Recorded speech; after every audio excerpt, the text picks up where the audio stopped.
Hey guys, Marcello here. So today we're going to be doing a video on the things to know before visiting Colombia. Absolutely spectacular place. I've made my home here for the last 9 or 10 years. First visited 11, 12 years ago, and you have to come and visit. The rumors aren't true unless the good ones that you hear. Let's go ahead and get started. First question on everybody's minds, is it safe? I think it still has a pretty bad rap, even though it's gotten a lot better over the years. I think the best way to phrase it is no dar papaya, which is a phrase that they have here in Medellin and Colombia in general, which is basically don't show off.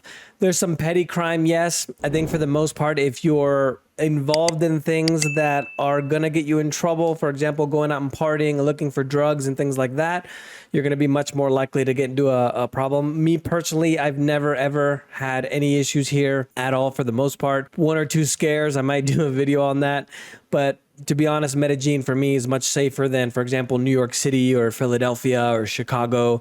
Just, you know, for the most part, don't wear jewelry, don't show off wads of money, things like that.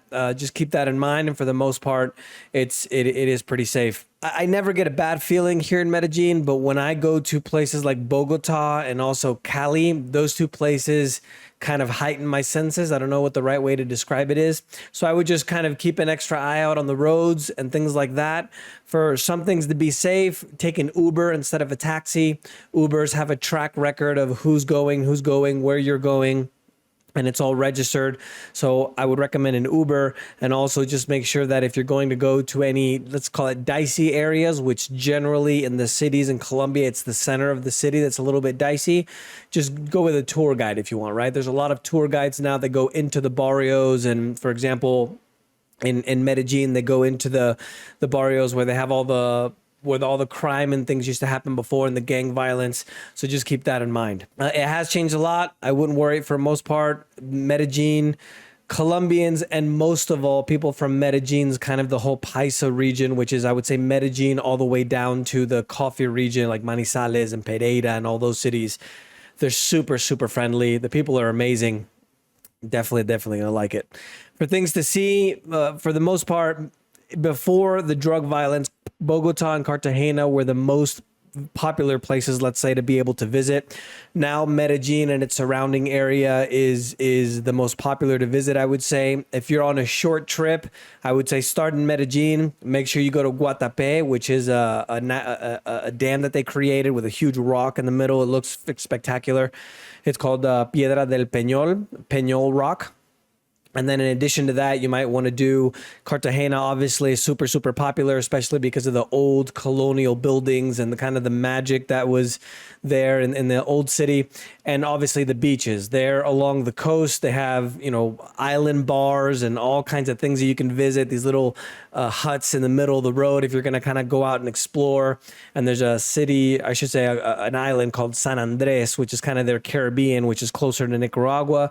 And there you can go there if you want. Bogota is the city. I personally don't like it. It's like a big city, which feels like a big city. People are colder. The weather is colder there as well. And I'll get to the weather for, let me switch I was going to get to the weather a little bit later. I'll just plug into it right now. The weather in Bogota is cold and rainy. In Medellin, you do have some sunny days. For the most part, I would say around December or January, it's going to be drier. In Medellin, you have the flower festival in around August. And then Barranquilla, which is on the coast just north of Cartagena, you have the Carnival, which is one of the biggest Caribbean carnivals in the world, which is a lot of fun. So Bogota, though, I do want to let you know is it has a lot of culture. There's really good food. There's world-class museums there. The Gold Museum in Bogota is absolutely incredible. And then other than that, some other places, for example, are the coffee region. By the time you guys see this video, I invested in the first large-scale coffee plantation in all of Colombia called La Amalia. So if you guys want to come out there, it's about an hour southeast of Medellin. We're going to have pool days. You know, you'll be able to see how the coffee is processed, how to make coffee, all those kind of things. So definitely check it out. For the rural areas, if you're going to go to the smaller towns, one thing I do want to let you know is people get really upset when you use larger bills because they generally have a lot lower denominations. So don't give somebody a $50,000 bill or a $100,000 bill if you're going to a town. And in general, I would say that as a rule of thumb, you don't want to do that anyway. So try to keep the smaller bills on you, like 20,000 and 10,000 and 5,000. Okay. If you're going to go to the rural areas, in addition to that, a lot of the older plugs don't have the 3-prong system. They only have the 2-prong. So keep that in mind. If you need to charge your items, try to get one of those adapters, whether it's in the US or off Amazon or maybe here on the street somewhere, where you can plug in the 3-prong one into just the 2-prong, because I had that problem a lot when I was trying to look at the markets and things like that, and I couldn't find anywhere to plug in because it just had the 2-prong system. Okay, so for the weather, as I mentioned, there is a lot of rain here, especially in Medellin and Bogota. That's why it's so lush. Bogota more than Medellin. Medellin, as I mentioned, December, January is more dry. August, you can come as well for the Flower Festival.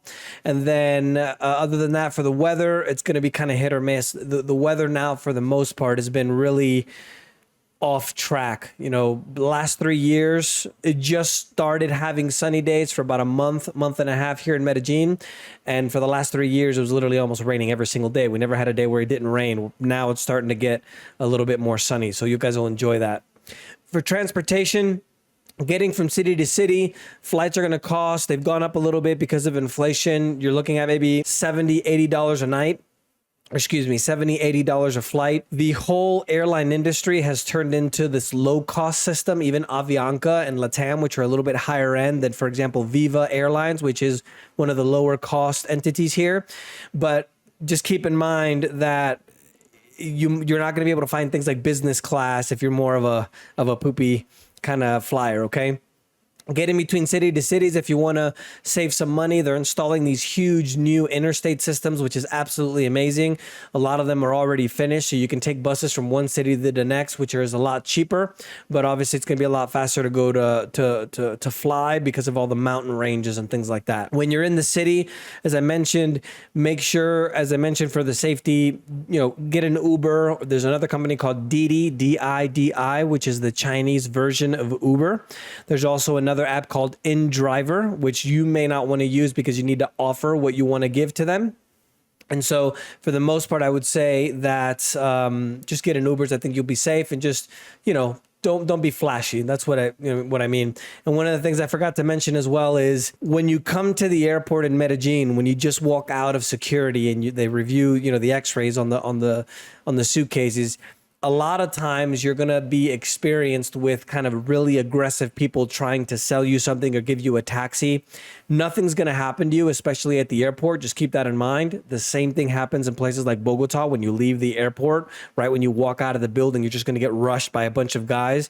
And if you look like a gringo, obviously they're going to be very aggressive. Just stay cool. You might kind of feel, the word I'm looking for, it might feel a little bit aggressive, but I wouldn't worry about it, especially at the airports, because they're not going to do anything there. The street vendors, that's what I was mentioning now with the airport mafia. The affordability, it's still super, super cheap here, even though the cost of everything has absolutely exploded, everything around the world. For the most part here, you can pretty much find a hotel for between 60 to 80 bucks. The costs here have been going up a little bit more due to the fact that some of the tax breaks have been removed for the tourism industry. So they're starting to charge extra things like sales tax and things like that. So I would say a hotel a night, 70, 80 bucks. Best places to stay in a place like Medellin is I would probably stick to Poblado. It has the better restaurants. It has kind of more central where you want to go as a tourist. Dinner for 2 people at a super fancy restaurant, like let's say one of the fancier restaurants with wine and 2 plates and appetizers and dessert, you're probably not going to go over 50 or 60 bucks. I go to brunch every Sunday. I'm recording this on a Monday. I went yesterday. It was 3 plates, 2 cappuccinos, and a fruit juice, and I didn't pay more than $12, $13. That's something that's great. The last item on the list is some of the taboo topics. Obviously, in Colombia, they have an absolutely amazing history and some negative history as well when it comes to the drug trafficking and the violence and Pablo Escobar. Even though some of you may come here to Medellin to view some of the tours for Escobar or go to the finca that he had, which is, I'm not mistaken, Finca La Nápoles. I wouldn't bring it up. You know, when you first talk to somebody, Colombia, say, you know, Narcos, Pablo Escobar, they really don't like that. So I would just stay away from that topic. If you want to go see a tour or see the building or his house or his finca where he used to live, that's fine. You know, you can ask, look, where's this tour at, or things like that. But I wouldn't generally bring it up in conversation. Colombians overall are super, super friendly, especially in Medellin, the whole kind of Paisa coffee region. They're super, super friendly. And I think that's pretty much it. If there's anything else that you guys have on there that I missed maybe, or something else that you guys want to add, leave it there in the comments. I'm sure some of you have probably recommended some things that I've forgotten here in the video. And if there's any other videos you guys want me to do, just leave in there in the comments with that hashtag Ask Marcello. I'll pull it up quickly to be able to go ahead and do the video for you. So let me know if you guys have any questions, and we'll see you next time.